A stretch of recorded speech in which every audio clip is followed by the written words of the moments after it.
arrêtez de faire vos cris de négresse ou ce genre de trucs, ou arrêtez de vous comporter comme des sauvages. T'as des grosses babines, ton gros nez et tout. Tout le temps, on entendait des ouais, retourner en esclavage, bande de sales noirs, bande de singes.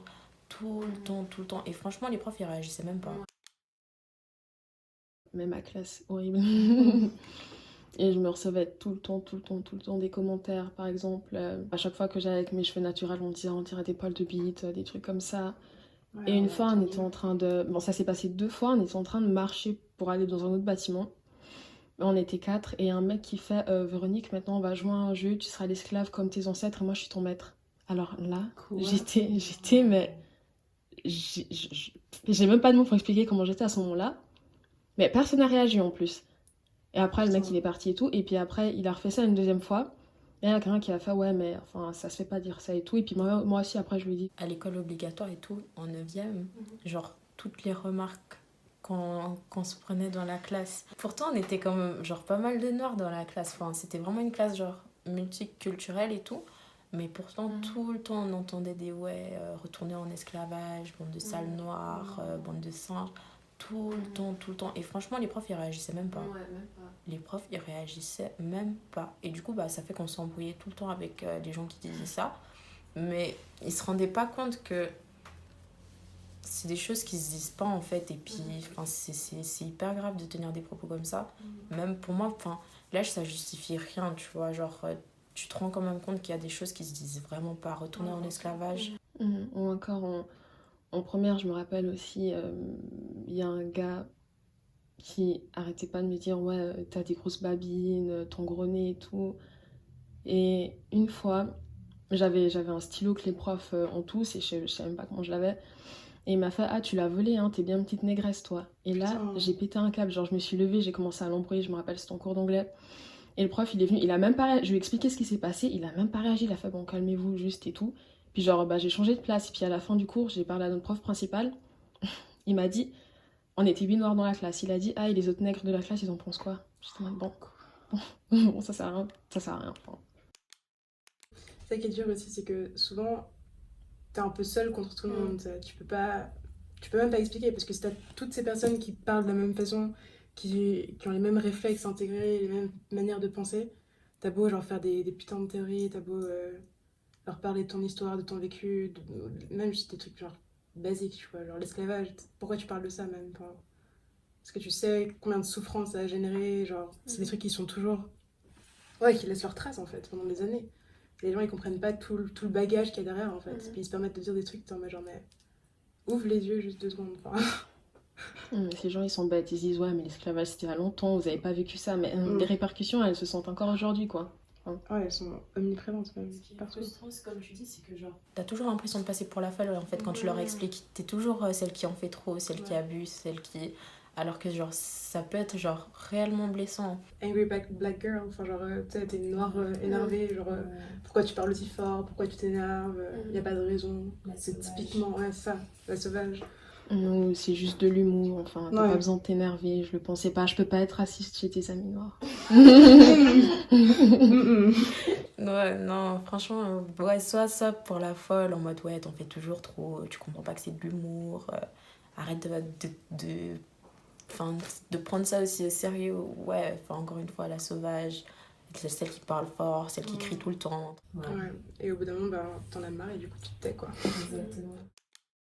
Cette année, j'ai décidé de plus me taire parce que cette classe, mais c'est fou comme il y a des gens qui sont vraiment stupides et hyper racistes. Et après, il y a une meuf qui a fait ouais, mais ils sont juste ignorants. Mais au bout d'un moment, stop. Enfin, ils ont 20 ans, ils sont au gymnase, il y a internet, tu peux plus être ignorant. Il faut arrêter cette excuse et dire clairement les termes, ils sont racistes. Il y a très peu d'excuses à l'ignorance quand on habite en Suisse. Enfin, t'as un téléphone, tu peux rechercher tout ce que tu veux, t'as un ordi, t'as, je sais pas, des livres, apprends à lire. Enfin, Bah, pour moi, surtout aussi, si une personne racisée, elle te dit juste c'est raciste, en fait, t'as pas à chercher, tu t'excuses juste, il n'y a pas à chercher plus loin. Enfin, si elle te fait la remarque en te disant c'est raciste, ça veut dire que ça l'a blessé, t'as juste à t'excuser. Et souvent, bah, les gens, ils ont de la peine à comprendre ça, je comprends pas. ou même juste demander. Enfin, moi, ma meilleure pote, bah, typiquement, elle est blanche, puis il y a des trucs qu'elle comprend pas forcément, ou même des délires, genre des trucs tout bêtes, tu vois, pas forcément liés au racisme ou quoi. mais genre ça lui arrive de dire genre excuse-moi j'ai dit ça avant, est-ce que c'est considéré comme raciste parce que j'ai pas vraiment pensé à ça au départ, puis je lui explique, et après c'est des problèmes qui reviennent plus quoi, enfin genre elle essaie vraiment d'être là et d'être compréhensive et puis de faire de son mieux pour pas dire des trucs qui peuvent me blesser ou bien me mettre mal à l'aise ou quoi. Puis y a pas de mal à demander quoi.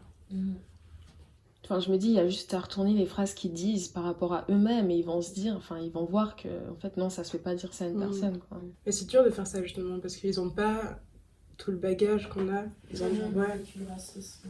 c'est ça. Du coup, même essayer d'expliquer ce que c'est le racisme en soi, c'est super compliqué parce que bah ouais, il faut l'avoir vécu pour vraiment le comprendre, je pense.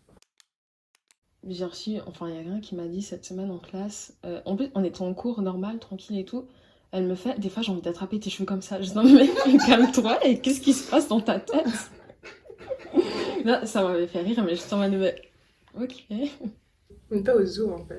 Vraiment, c'est vraiment ça, mais ils s'en rendent pas compte en fait. Genre, ouais, toucher les cheveux comme ça sans la permission des gens. Jamais de ma vie, genre, je me rappelle pas d'une seule fois où j'ai genre été vers une personne avec des cheveux lisses par exemple pour les toucher comme ça, tu vois, c'est même pas. Pourquoi je ferais ça? Parce que c'est des cheveux, tu vois, premièrement. Puis ça appartient à la personne. Même demander, enfin, c'est bizarre, c'est juste bizarre en fait. Ce qui m'énerve le plus en fait, c'est qu'ils le prennent mal quand tu dis non. Ouais. Enfin, je suis pas ta propriété en fait. Pourquoi ça choque lorsqu'un noir il s'exprime bien, lorsqu'il parle bien, lorsqu'il est intelligent, lorsqu'il est en médecine? On dirait que c'est réservé seulement aux personnes blanches de réussir dans la vie. La seule différence, c'est le manque d'opportunités. Et puis le manque de soutien. Parce que même par exemple à l'école, tes profs, je sais pas si ça vous est arrivé aussi, mais ils vont pas avoir le même comportement avec toi et avec les autres. Et du coup, ils vont me décourager un peu. Typiquement, moi, on m'a dit pendant toute l'école obligatoire que j'étais pas faite pour le gymnase, que j'avais meilleur temps de partir pour un truc un peu plus manuel, parce que j'arrivais bien à faire genre les TM, des trucs comme ça, tu sais.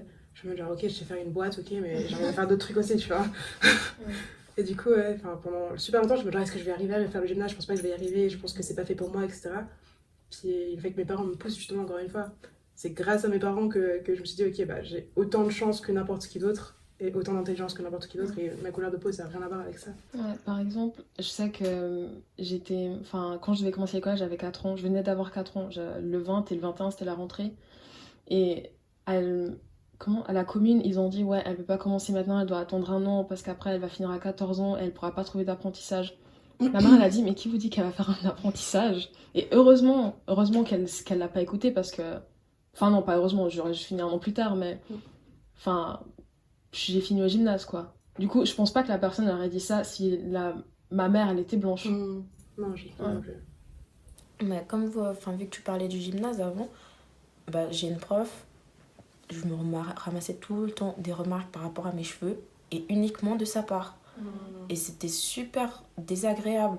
Par exemple, la première fois que j'ai décidé de laisser mon afro et par exemple, ouais, quand elle m'a vue, elle a fait son visage il s'est décomposé. Comment tu peux réagir comme ça devant une de tes élèves? Surtout après, tu te sens mal, je vous jure, j'ai pas passé la journée, mes cheveux comme ça, je les ai attachés directement après ça. Mais ça me fait penser, il y a une noire dans ma classe aussi, elle portait un foulard. Et il y a plein d'autres jours où il y a des blanches qui portaient des foulards, elle a rien dit. Mais là, elle a fait, vous pouvez enlever votre foulard? Après, elle a fait, non, je le garde. Elle a fait, non, s'il y a quelqu'un qui avait une casquette ou un chapeau, j'aurais dit d'enlever. Et la meuf, une casquette ou un chapeau. Justement, après, moi, j'ai fait, mais en fait, dans la culture africaine et tout, le foulard, ça se met comme ça, et c'est pas un truc qu'on enlève. Par exemple, si tu vas à un mariage, tu vas pas enlever ton foulard. Si tu vas quelque part, tu vas pas l'enlever. Elle voulait rien entendre. Mais c'est elle qui a fait, parce qu'on a fait un débat, on fait plusieurs débats, et puis là, c'était sur le voile. Et elle a fait, ouais. Moi, une fois, j'avais une élève voilée, et quand je l'ai vue, la première fois, je me suis dit, la pauvre. Mais, oh mon dieu. Ça m'a trop choquée ce jour-là. J'étais en mode, mais comment ça, la pauvre? C'est toi la pauvre, mais. Donc, ce qui prouve que même des profs qui sont censés être hyper cultivés, qui ont fait des années d'études et tout, c'est pas forcément des gens ouverts d'esprit ou intelligents, quoi. Surtout que c'est eux qui éduquent après, genre les autres. Ouais, imagine, t'as un prof comme ça, des petits, je sais pas, t'arrives à l'école, t'es voilée, puis elle te fait ouais, mais ton père il t'a forcé. Je sais pas, tu le vis hyper mal, quoi.